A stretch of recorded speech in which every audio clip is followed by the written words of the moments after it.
This is Yair, Davidiy speaking to you from the land of Israel. Today we are about to discuss Jacob and Esau. Jacob and Esau, they were the progenitors, the ancestors of very important elements in European and American and world history. Very, very important elements. Very, very important people. They gave rise to aristocratic peoples, to aristocratic elites, and also to soldiers and to inventors and to wise men and to foolish men, but to people who were prominent, people who played a strong role in forming the world as we know it. Abraham was the first Hebrew. Abraham begat, he had children, including Isaac and Ishmael. Ishmael became the forefather of the Arabs. Isaac received the promise, as the Bible tells us. After Isaac came Jacob and Esau. Esau, also known as Esau, that is how his name is spelled in English. Esau came out first. Esau was red-headed and hairy, and he, according to the rights of primogeniture, being the firstborn, he should have had the blessing, but Jacob took it from him by subterfuge, by trickery.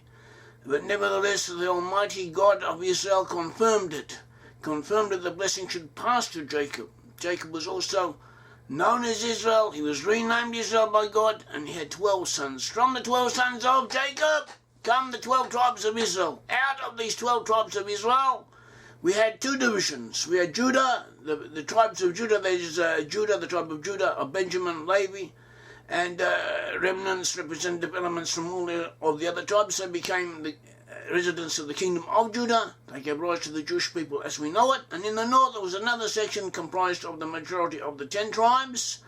These 10 tribes were conquered by the Assyrians and exiled, and they became the lost 10 tribes of Israel. And they gave rise to peoples in Western Europe. They gave rise to people in Ireland, in Britain, that is in Wales, England, Scotland, in Finland, Sweden, Norway, Denmark. They gave rise to peoples in Holland, in Belgium, in France, in Switzerland. And from these peoples also emerged the ancestors of those who settled in the USA, in Canada, Australia, New Zealand, and other areas. South Africa, they are the lost 10 tribes of Israel. Lost 10 tribes of Israel are amongst those peoples. That is where they are to be found. We do not know if the lost 10 tribes are the majority elements in those areas, or if they are only an important minority, but they are there. That is where the Bible tells us that they are there. And that is where we must search for them, and that is where they are located. We have biblical proofs concerning this, especially the tribe of Joseph, Ephraim, and Manasseh, the two tribes of Joseph, Ephraim, and Manasseh, who gave rise to the English-speaking peoples, from whom came England, Britain, and the British Commonwealth nations, and also the USA. And there are proofs in the Bible. The Bible tells us the lost 10 tribes will be at the ends of the earth. See Isaiah 24:16. 26:15, 41:8-9, 43:6, 49:6. The geographical extremities of the world continental masses, as measured from the land of Israel, they are occupied by these peoples, the British, the Scandinavians, the North Americans. They are all there at the continental extremities. Australia, New Zealand, you can't get more extreme than that from a geographical point of view. They'll also be in islands, so islands would be important in placing them, such as the British Isles. We find this is prophesied in Isaiah 24:15, 49:6, 69, Jeremiah 31:9-10. They would also be in peninsulas and coastlands of the earth. See Jeremiah 31:8, and also in Tarshish, in the area of Tarshish, or they shall return from the area of Tarshish, which in the biblical terms meant the Atlantic Ocean area, in Spain, but also all of the area bordering it, all of the North Sea, North Atlantic Ocean region, that is up to the US, up to North America, and including North America and also British Isles, shall be involved with the lost 10 tribes in their location in the end times. See Isaiah 69. And they shall be in the west on the whole. See Isaiah 24:14, Hosea 1:10.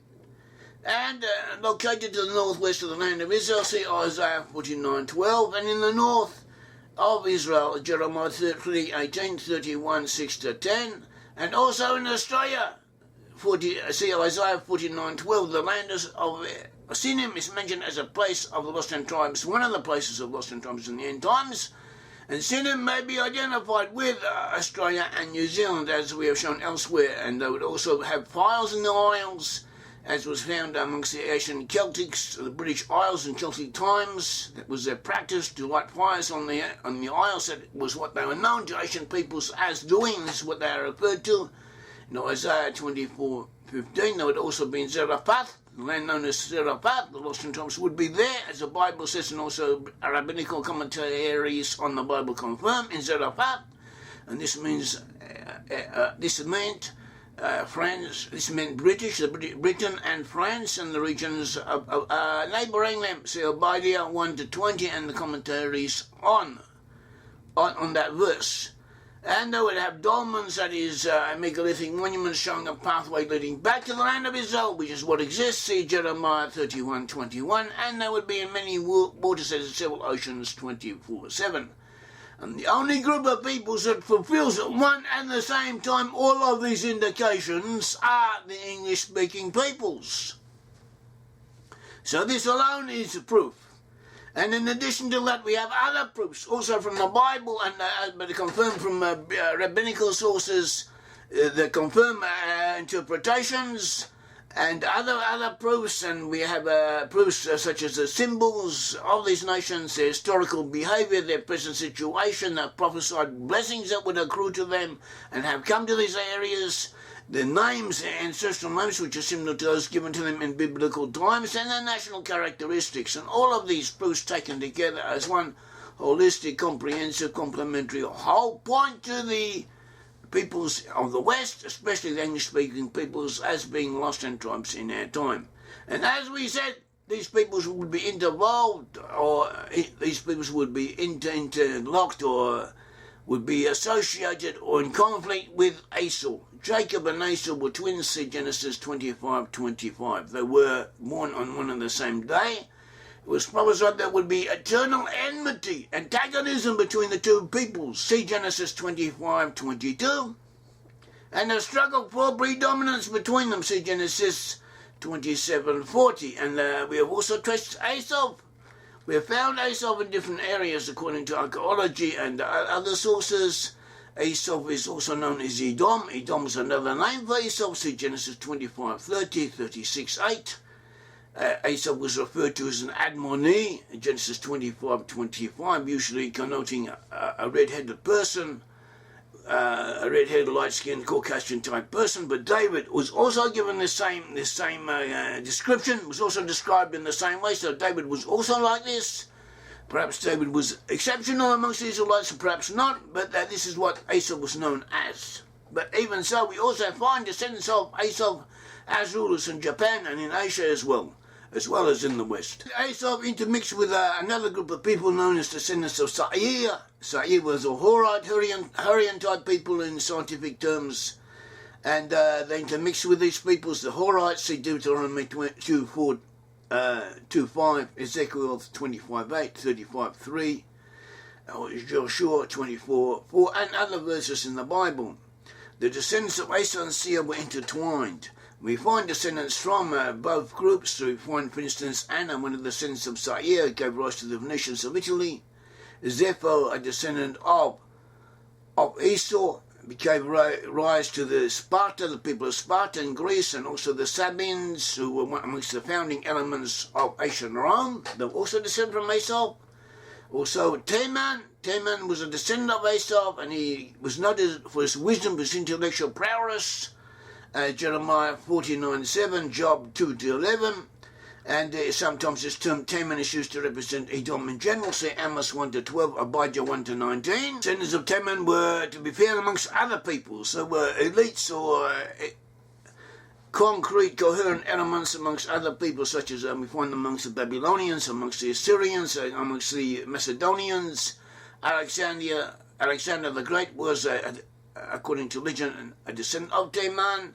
According to Greek legends, that is, Edomites were to be found in Armenia and later in Europe, especially in Rome, as we mentioned, in Austria and Germany. And among the European ruling classes, also amongst Israelite nations, we find Edomites.